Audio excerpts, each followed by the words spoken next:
Book 1, Chapter 6, The Heat Ray in the Cobham Road. It is still a matter of wonder how the Martians are able to slay men so swiftly and so silently. Many think that in some way they are able to generate an intense heat in a chamber of practically absolute non-conductivity. This intense heat they project in a parallel beam against any object they choose by means of a polished parabolic mirror of unknown composition, much as the parabolic mirror of a lighthouse projects a beam of light. But no one has absolutely proved these details. However it is done, it is certain that a beam of heat is the essence of the matter. Heat and invisible instead of visible light. Whatever is combustible flashes into flame at its touch. Lead runs like water, it softens iron, cracks and melts glass, and when it falls upon water, incontinently that explodes into steam.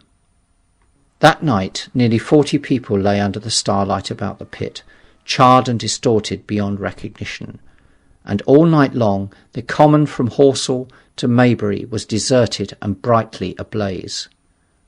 The news of the massacre probably reached Cobham, Woking and Ottershaw about the same time.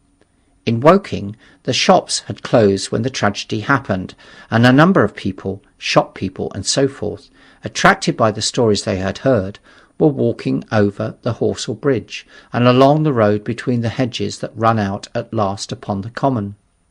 You may imagine the young people brushed up after the labours of the day, and making this novelty, as they would make any novelty, the excuse for walking together and enjoying a trivial flirtation. You may figure to yourself the hum of voices along the road in the gloaming.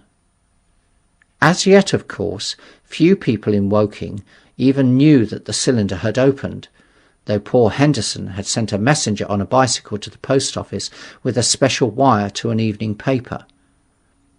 As these folks came out by twos and threes upon the common, they found little knots of people talking excitingly and peering at the spinning mirror over the sandpits, and the newcomers were, no doubt, soon infected by the excitement of the occasion. By 8:30, when the deputation was destroyed, there may have been a crowd of 300 people or more at this place, besides those who had left the road to approach the Martians nearer. There were 3 policemen too, one of whom was mounted, doing their best under instructions from Stent to keep the people back and deter them from approaching the cylinder. There was some booing from those more thoughtless and excitable souls to whom a crowd is always an occasion for noise and horseplay. Stent and Ogilvy, anticipating some possibility of a collision, had telegraphed from Horsell to the barracks as soon as the Martians emerged, for the help of the company of soldiers to protect these strange creatures from violence. After that they returned to lead that ill-fated advance. The description of their death, as it was seen by the crowd, tallies very closely with my own impressions. The 3 puffs of green smoke, the deep humming note, and the flashes of flame. But that crowd of people had a far narrower escape than mine. Only the fact that a hummock of heathery sand intercepted the lower part of the heat ray saved them. Had the elevation of the parabolic mirror been a few yards higher, none could have lived to tell the tale.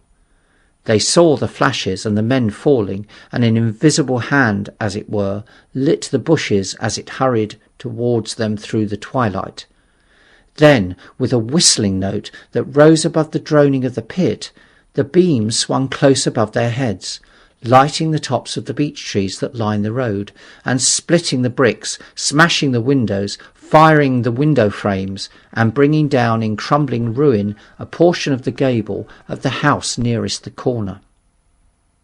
In the sudden thud, hiss and glare of the igniting trees, the panic-stricken crowd seems to have swayed hesitatingly for a moment. Sparks and burning twigs began to fall into the road, and single leaves like puffs of flame. Hats and dresses caught fire. Then came crying from the common. There were shrieks and shouts, and suddenly a mounted policeman came galloping through the confusion with his hands clasped over his head, screaming. "They're coming!" a woman shrieked, and incontinently everyone was turning and pushing at those behind in order to clear their way to Woking again. They must have bolted as blindingly as a flock of sheep. Where the road grows narrow and black between the high banks, the crowd jammed, and a desperate struggle occurred. All that crowd did not escape.